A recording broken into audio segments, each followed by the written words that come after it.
There are many reasons why a particular DPS character in Wuthering Waves might be the preferred choice for many players to pull on their account, and some of these reasons may include ease of playstyle and high damage potential, which are mostly preferred by casuals, and they make up a huge percentage of the Wuthering Waves player base. But since every character has their pros and cons, it's up to the player to decide whether their pros outweigh the cons specifically for their account, because at the moment, every DPS unit in the game can clear some form of endgame content, if not all of them. So in most cases, it becomes a subjective matter, and you can never go wrong with your pulls as long as you enjoy their playstyle. For example, Changli works insanely well in the hands of players that knows how to perform quick swapping, which is not a problem for me specifically because it's a playstyle that I enjoy. However, she might feel underwhelming for those that are more comfortable with a hyper carry playstyle. So in this scenario, the character functions properly by having a high skill floor as a requirement, which is the minimum level of skill required to play Changli. This creates a dilemma for players that might want to get her because of the impression that the effort that they put in to make Changli function properly might not be rewarding when you compare her damage per second to more stronger units like Jinxie. Speaking of Jinxie, she's one of the few characters with a brain dead playstyle and well-optimized rotations that include plunge cancelling and jump cancelling. As you can see in this footage, reduces her field time even more, to the point where it can even be difficult to use other abilities from your teammates like a Shorekeeper Liberation, for example, in the next rotation due to cooldowns remaining active and less resonance energy regeneration due to Jinxie's low field time. So most players may not even feel the need to optimize her rotations even further because she's absolutely fine the way her playstyle was intended by the devs, making her less appealing to players that prefer a more engaging playstyle where they get to use their DPS characters to their maximum potential. But among all the DPS characters that we have in the game, you'll find that Carlotta is not only easy to play with to the point where her skill floor feels non-existent, but at the same time, she's absolutely terrifying at the hands of a very skilled player in the game, making her the preferred choice for casuals that prefer hypercarry playstyles and much more skilled players that want the freedom to pair their DPS characters, including Carlotta, with other DPS characters that they prefer. In case you're new here on the channel, the name is Senpai, and in today's video, we'll be discussing why Carlotta is considered a fan favorite by reviewing her strengths, weaknesses, and the overall value that she can provide to your account. So if you enjoy the content, be sure to leave a like and subscribe to help support the channel because it helps me out tremendously. Pistol-wielding characters in Wuthering Waves had one thing in common, which was the fact that they could not parry incoming attacks from enemies. This was not a major issue due to two reasons. The first one was that Chisha, who is the first pistol DPS character that we had in the game, was a 4-star character and did not get that much attention even though she's actually quite insane at S5. The same applies to Mortefi, who is mostly popular in a Jian team composition, and Jian's Qinglong mode basic attacks hits 8 times per stage, so you wouldn't really rely on Mortefi to parry attacks even if he was capable of doing so. But the release of Carlotta changed everything for pistol users because all her movesets can parry incoming attacks. She can easily parry with her first skill cast called Dispersion, which also freezes the enemy for a short while, and her second skill cast called Chromatic Splendor that sends her up in the air, as you guys can see right here. Her basic attacks can also parry incoming attacks as long as she has multiple crystals, which can be easily visualized by this icon right here when she casts her skill and basic attacks. And lastly, her death knell attacks when she enters her liberation state can also parry incoming attacks. This makes her suitable for all types of bosses that you might face in the Tower of Adversity, like Crownless, with majority of attacks that can be parried, which can lead to better clear times and a higher DPS since enemy vibrational strength can be broken more often and quite easily from a safe distance.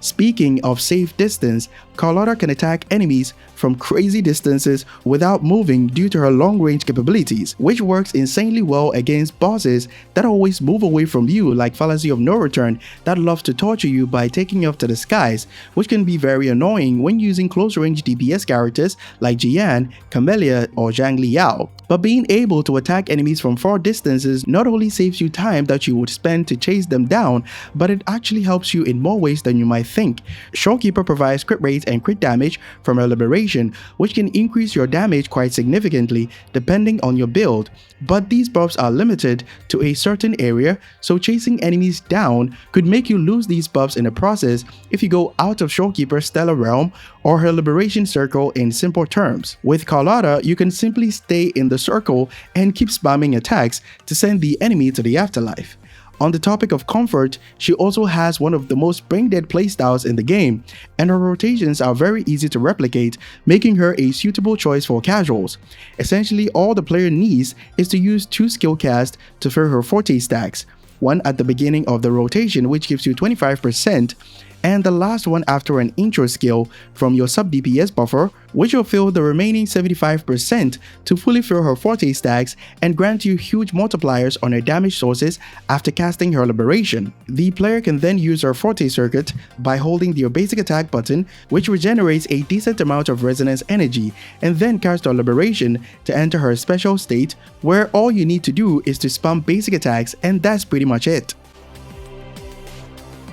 To add even more comfort to her playstyle, Carlotta has the ability to reduce her skill cooldown by 6 seconds when she uses her forte heavy attack, and the player can take advantage of this by using her first skill cast called Dispersion after casting her Liberation to freeze the enemy for a few seconds, which allows Carlotta to not get interrupted while spamming basic attacks to use her Death Knell. And this is absolutely beneficial because if you cast Death Knell and dodge to evade damage before the hit lands on the enemy, it cancels the attack but regenerates the stacks necessary for her to use her Fatal Finale, which can result in a considerable damage loss if the enemy is highly aggressive. For players who would prefer a double DPS playstyle, Carlotta's abilities, including her second skill cast and forte circuit, are insane for quick swapping, which you can abuse when paired with another DPS character like Changli, who also has animations that are good for quick swapping. I have a detailed guide about this team composition on the channel, which I'll leave in the description, so be sure to check it out if you're interested. But on the topic of advanced gameplay, Carlotta has access to one of the most broken mechanics in the game, which is iframes. This is a unique mechanic that only a few characters have access to, and this makes your character invulnerable after a short period of time when they perform certain animations. A good example is Donjin's dodge counter spin that makes her invulnerable throughout the spin animation. For Carlotta, you get iframes whenever she uses her forte heavy attack, as you can see right here. The invulnerability frames begins as soon as she disappears, so you can simply use it before an enemy attack connects with Carlotta's character model, and she will negate all the damage throughout her forte heavy attacks animation. This adds more comfortability to Carlotta's gameplay because the player won't have to dodge every single attack from enemies, which provides no value for DPS characters when they are on the field, because the concerto energy that you get from dodging aggressive enemy attacks are much more beneficial on sub DPS buffers like Jeji and healing buffers like Verena and Showkeeper to make them outro quickly and grant buffs for your main DPS character, resulting in much shorter time spent on your rotations. DPS characters that have access to decent weapon alternatives are wonderful for free-to-play due to how hard it can be to obtain the character and the weapon at the same time, mainly due to 50-50 losses during your pulls, and Carlotta fits that description due to how easy it is to gain access to Static Mist, which might have a terrible passive, but the crit rate substat and the high base attack more than makes up for the terrible passive when compared to the price that you have to pay for her limited time signature weapon. The existence of Tao Chi also provided the means for free-to-play players to have an easily accessible team composition for Carlotta. But in order for the player to outro quickly from the field, they'll need to take advantage of animation cancelling when playing Tao Chi due to her terrible concerto energy regeneration. In case you're not familiar with the Tao Chi animation cancelling, you just need to do a simple swap to her, and she will start her basic attacks from stage 2, which you can then spam your basic attacks to complete all her basic attack sequences, helping her regenerate a decent amount of concerto energy, as you guys can see right here. Even without Discord Broadblade, you just need to do this twice in addition to casting her Liberation skill and an intro skill to fully fill her concerto energy. This is my ground.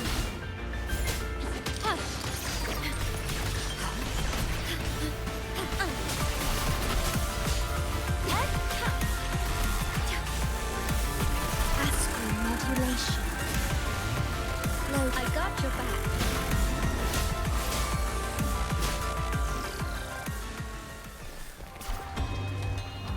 But with all that said, Carlotta has some slight disadvantages. While her damage does not consist of a single nuke strike like Changli, but rather continuous damage from death knell to fatal finale, her area of effect for doing damage is quite limited since she's a single target focused DPS character, so she can have some issues in endgame content like Whimper and Waste. However, this is not a major problem if you have Cantarella to apply Hazy Dream, which freezes enemies and keeps them locked in place during Cantarella's field time, and the intro from Cantarella to Carlotta also amplifies Carlotta's resonance skill damage. But since pulls are limited, especially for free-to-play, you don't have to pull for Cantarella if you can barely afford it. Her area of effect for doing damage can be fixed by pairing her with another DPS character or hybrid like Changli or Brant to provide consistent area of effect damage capabilities in case you're struggling with Carlotta in Whimper and Waste. And her short field time for doing damage while she's in her liberation state